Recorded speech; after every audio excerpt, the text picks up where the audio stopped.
The scary part about this, Rob, is if these regulators close the loophole to the double close. And my concern is that they're going to try to do that. If they do that, it's goddamn Armageddon.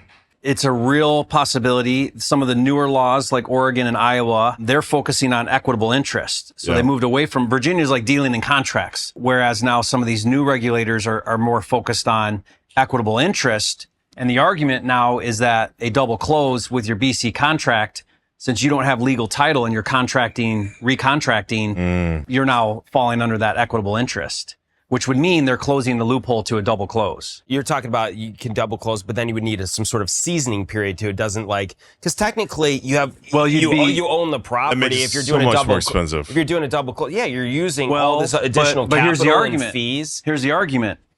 So you AB with a seller, right? Now you have an equitable interest. You have the contract. When you have a contract, you have equitable interest in the property. Yep.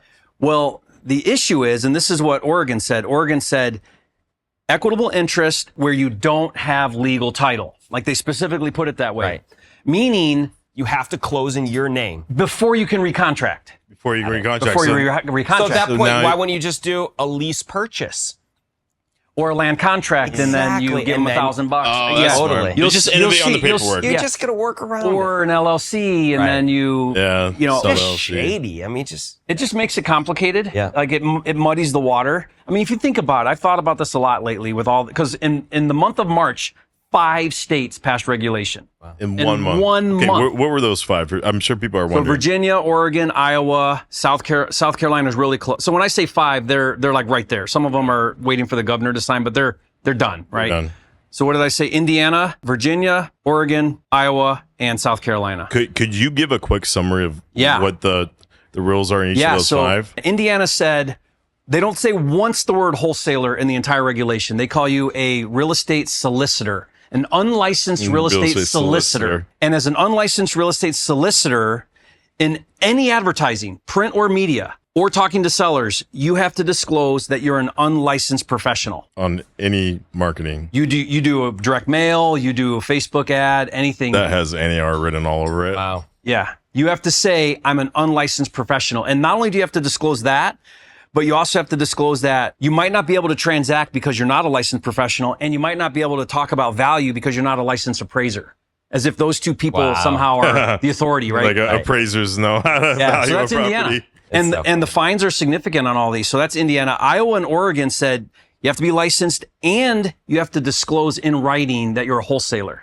And Oregon, like they listed out all this stuff. You have to say you're this. Like you have to really over disclose that your intention is not to buy the property, but assign your interest. Like you have to disclose that to sellers. Oregon also said, we want you registered. Oregon's like the mafia over there. Oregon and California always take things to another level of craziness. Like you can do drugs and you can poop on the sidewalk. Completely legal. And do you all can the drugs you want, but if you wholesale, we're sending you to jail. Defund the police, but wholesaling? Oh, hell no. That's hilarious. That'd be the funniest ad. You have to register. And they can do a criminal background check, fingerprints. You gotta get fingerprinted in Oregon. What is America coming to? This is supposed to be the land of the free. But let's talk about, this is really important. There's a lot of divisiveness about this. I'm a huge advocate for being licensed. I think the barrier to entry is not that hard. I mean, if you could read, you can pass the test. There's a lot of people, that probably didn't even graduate from high school that are licensed in this market. Don't you agree it's advantageous to have your license and just do everything above I've had my license for 20 years. Same. I've had my broker's license for 15 years, so I don't even have to answer. Yeah. It's made me money hand over fist. Agreed. It's been advantageous. So some of this some of this could be valuable for people that are trying to operate below the table and repercussions. I'm just saying, if you're doing good things and you're not taking advantage of someone and you're running a good, transparent, honest business, over disclose. What's the big deal? Right. Yeah. Or get capitalized. If you're making all this money, big deal. Factor it in the deal. I'm just playing both sides of this. Be licensed, disclose to them, over disclose. Use a licensed contract. Here's the problem, Zach. Here's what it does. It creates some friction for the newbie. Because now a newbie's got to get licensed. Now a newbie's got to get capitalized, right? So what it's doing is it's taking, I mean, if you think about it, you can make millions of dollars a year with a single piece of paper called the assignment. Yeah. With no barrier to entry. Right. Well, it's the last frontier of make millions in America is wholesale real estate. Legally. And legally. And they're closing the loophole. Here's the scariest one of all is South Carolina. South Carolina should have all of us absolutely freaked out, which it looks like it's going to pass. What South Carolina did, and I talked to one of the commissioner on the real estate commission. It's made up of 9 real estate agents and 1 attorney. Is the South Carolina Real Estate Commission. And their objective is to stop wholesaling entirely. So here's how they did it. And I talked to the lawyer that's on the commission. The real estate commission in every state only has jurisdiction over licensees. I thought it was about the broker and we want you educated. It ain't about that. I thought that's what it was about. Like, we want you licensed because somehow you'll be in their jurisdiction. It's about the jurisdiction. So now as a licensee, you fall under the jurisdiction of the real estate commission.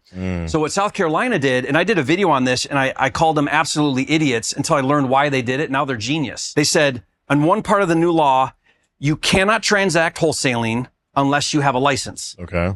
The second part of the law says, under no way can you engage in wholesaling whatsoever if you're licensed.